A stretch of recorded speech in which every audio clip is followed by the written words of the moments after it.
Nikita Mirzani disindir sudah tak laku lagi di televisi. Ibu tiga anak itu memberikan tanggapan yang membuatnya dibanjiri nyinyiran.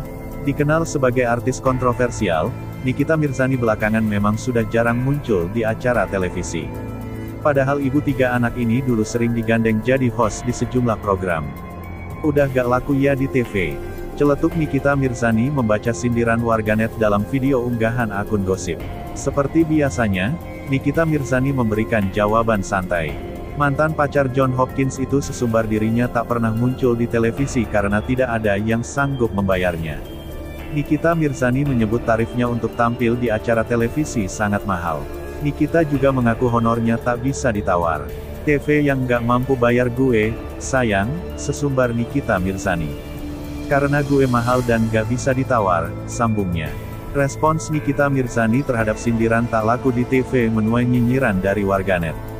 Tidak sedikit yang menyeret nama Raffi Ahmad, mengingat suami Nagita Slavina itu masih sering tampil di televisi meskipun sering disebut artis termahal.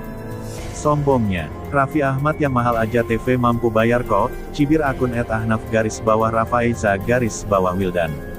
TV bisa bayar Raffi Ahmad artis termahal, tulis akun @susibudiarta. Bukan mahal, budgetnya habis buat bayar Raffi Ahmad yang jelas programnya lebih menjual, ujar akun @rike_53.